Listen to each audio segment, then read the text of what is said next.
Hello friend, welcome to my YouTube channel technical question hub. मैं हूं आलोक रंजन और मैं लेकर आया हूं बहुत ही interested question. Why high pressure line control valve have a big size diaphragm. जो हाई प्रेशर की जो लाइन होती हैं, उन लाइनों में जो कंट्रोल वाल लगे होते हैं, हाई प्रेशर लाइन में जो कंट्रोल वाल होते हैं, उनकी जो डायफ्राम की जो साइज है वो बड़ी क्यों होती है। एक्चुअली मैंने इस पर एक पहले वीडियो बनाई थी, लेकिन कुछ लोगों का कमेंट आया कि मैं सर समझ नहीं आया, तो इसलिए मुझे दोबारा इसे बनानी पड़ेगी। दोस्तों, क्वेश्चन पहले आपको समझ में आ गया कि कोई लाइन है, लाइन में कोई भी लिक्विड बह रहा है। सपोज करो कि ये लाइन है, ये लाइन में जो है लिक्विड का फ्लो हो रहा है, लेकिन लिक्विड का जो प्रेशर है दोस्तों 90 केजी के प्रेशर से कोई लिक्विड इस कंट्रोल वाल से होके जा रहा है। तो आप देखोगे कि जब 90 केजी के प्रेशर से कोई लिक्विड जा रहा है, तो उस लाइन में जो कंट्रोल वाल लगा होगा, उसका जो डायफ्राम बहुत बड़ा होगा। डायफ्राम की जो साइज होगी वो बड़ी होगी। डायफ्राम क्या होता है दोस्तों?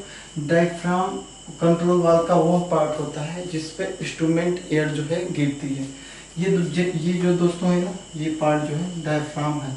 डायफ्राम पे इंस्ट्रूमेंट एयर गिरेगी, और इंस्ट्रूमेंट एयर जब गिरेगी तो वो क्या होगी? प्रेशर लगाएगी। जब प्रेशर लगाएगी तो जो स्प्रिंग है वो जो है इस स्टेम से जुड़ा है, वाल्व के स्टेम से जुड़ा है।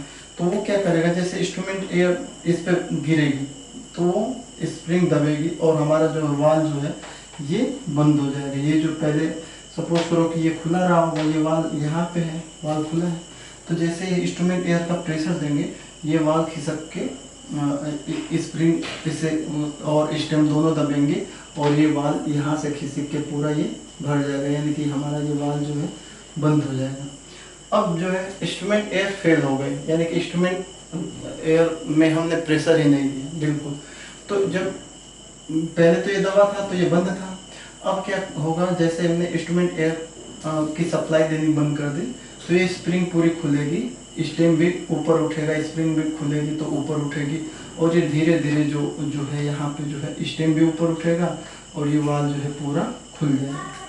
तो एक तरह से डायफ्राम वाल का वो पार्ट है जिसपे इंस्ट्रूमेंट एयर गिरती है और उसके प्रेशर से जो है वाल को खोला जाता है और या बंद किया जाता है। ये जो है एग्जाम्पल मैंने बताया था, फेल टू ओपन का बताया था, एयर फेल टू ओपन। इससे पहले वाल में मैंने air fail to close, air fail to open, step put और कंटिन्यूस थ्रॉटल टाइप वाल, कहाँ पे हम air fail to open valve use करते हैं, कहाँ पे air fail to close valve use करते हैं, ये ऑलरेडी मैंने पहले से ही वीडियो बना रखी है, आप देख सकते हो। तो आपको समझ में आया कि डायफ्राम क्या है। डायफ्राम वाल, कंट्रोल वाल का वह पार्ट है जिसपे हम इंस्ट्रूमेंट एयर की सप्लाई देके कंट्रोल वाल को खोलते हैं या बंद करते हैं। तो अब देखते हैं कि जहाँ पे जिस लाइन का प्रेशर बहुत ज़्यादा होता है, जैसे मैंने यहाँ पे एग्जांपल लिया कि हमारी एक लाइन है, लाइन में जो लिक्विड है, लिक्विड का प्रेशर 90 केजी है और 90 केजी से वो कंट्रोल वाल से इन और आउट हो रहा है। ये अप स्ट्रीम है, ये डाउन स्ट्रीम है। तो अब ये बात हुई कि जितने भी लो प्रेशर लाइन होती है वहाँ पे जो डायफ्राम होते हैं छोटे लगाए जाते हैं, जहाँ पे हाई प्रेशर की लाइन होती है वहाँ पे जो है डायफ्राम बहुत बड़े लगाए जाते हैं। ऐसा क्यों? ये हमारा मेन क्वेश्चन है। तो उसका आंसर दोस्तों आपको मैं बता दूं कि जो हमारा प्रेशर होता है, प्रेशर को अगर डिफाइन करेंगे तो force upon area, P equal to होता है F/A, या इसे ऐसे भी लिख सकते हैं कि F बराबर हम लिख सकते हैं P इंटू ए। बस इसको A को इधर ले गए, फोर्स को वहीं पर रहने दी। अब क्या होगा कि यहाँ पे हम देखेंगे कि अगर हम फोर्स बढ़ाएं तो हमारी एरिया भी क्या हो जाएगी? बढ़ जाएगी। यहाँ से हमारा क्या है दोस्तों? फोर्स और एरिया का जो रिलेशन है, यानी कि फोर्स बढ़ाने पे एरिया क्या हो जाएगी? बढ़ जाएगी। बस सेम प्रिंसिपल हम इसमें डायफ्राम में लगाते हैं। अब हम डायफ्राम की बात करते हैं। डायफ्राम खुलता और बंद कैसे होता है? उसके लिए तो हमारे फोर्स की ज़रूरत है। जितना ज़्यादा फोर्स लगेगा उतना ज़्यादा वो डायफ्राम खुलेगा या बंद होगा।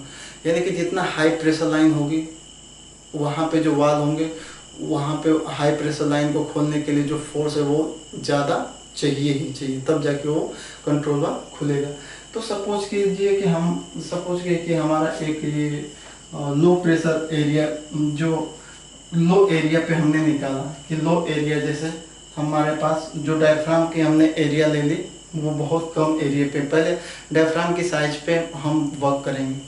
डायफ्राम की साइज हमने माना कि 2 मीटर स्क्वायर है।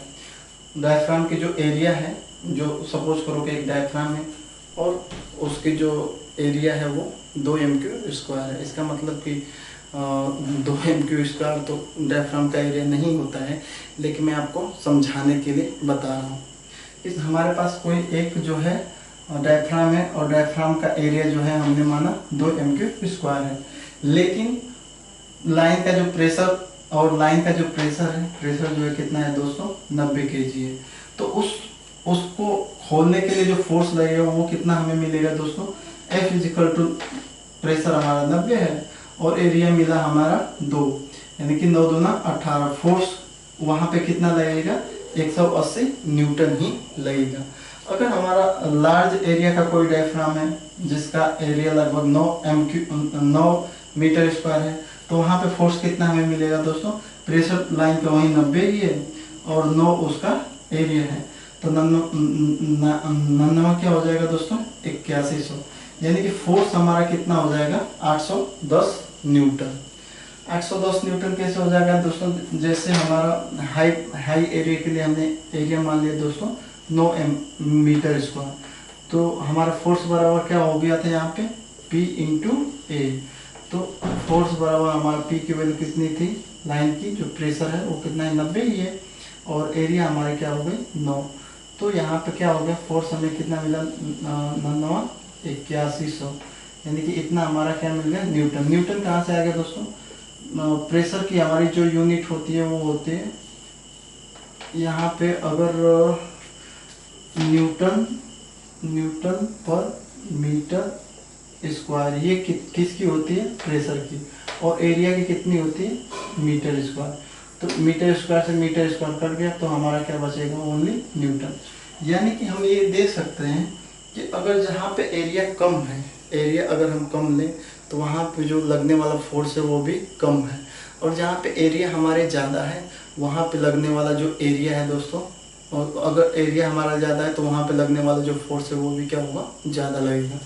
तो यहाँ पे क्या है, डायफ्राम की अगर बात करें कि डायफ्राम की साइज को लेके, तो जहाँ पे लो प्रेशर की लाइन होती है, तो लो प्रेशर की लाइन में जैसे 5 kg का लिक्विड जो है 5 kg के प्रेशर से जिस लाइन में वो ट्रांसफ़र होगा कंट्रोल वाल्व से, तो उसको खोलने या बंद करने के लिए, उस लाइन को कंट्रोल करने के लिए, उस लाइन में जो फ्लो हो रहा है वहाँ पे डायफ्राम छोटे लगा देंगे, क्योंकि छोटे वहाँ पे कम फोर्स चाहिए, उस वाल्व को खोलने के लिए कम फोर्स चाहिए, तो वहाँ पे हम डायफ्राम छोटा लगा देंगे तो कम फोर्स में वो खुल जाएगा।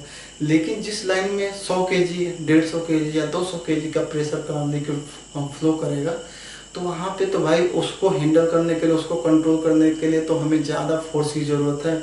कंट्रोल वाल्व को खोलने के लिए, बंद करने के लिए या थ्रोटल करने के लिए, कुछ भी करने के लिए ज़्यादा तो हमें चाहिए ना दोस्तों, ज़्यादा फोर्स की ज़रूरत है। इसलिए वो फोर्स कैसे बढ़ेगा, जब इस डायफ्राम की एरिया आप बढ़ा दोगे, जब डायफ्राम का एरिया बढ़ा दोगे, बिग साइज कर दोगे, यानी बड़ी साइज कर दोगे, तो वहाँ पे लगने वाला जो है फोर्स जो भी है दोस्तों बढ़ जाएगा।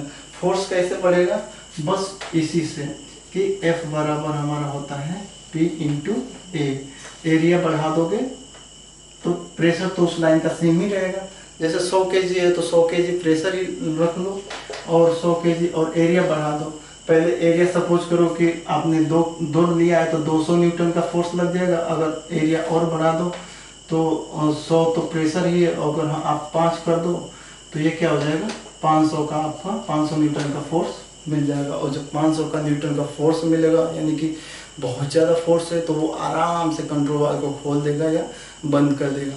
तो कंट्रोल वाल्व को खोलने या बंद करने के लिए जहाँ पे हमें कम फोर्स की ज़रूरत है वहाँ पे जो डायफ्राम की साइज कम रखते हैं, और जहाँ पे लाइन का साइज बहुत ज़्यादा प्रेशर की है तो वहाँ पे ज़्यादा फोर्स लगेगा, तो इसलिए डायफ्राम की साइज को हम बढ़ा देते हैं, डायफ्राम की साइज को बड़ा रखते हैं।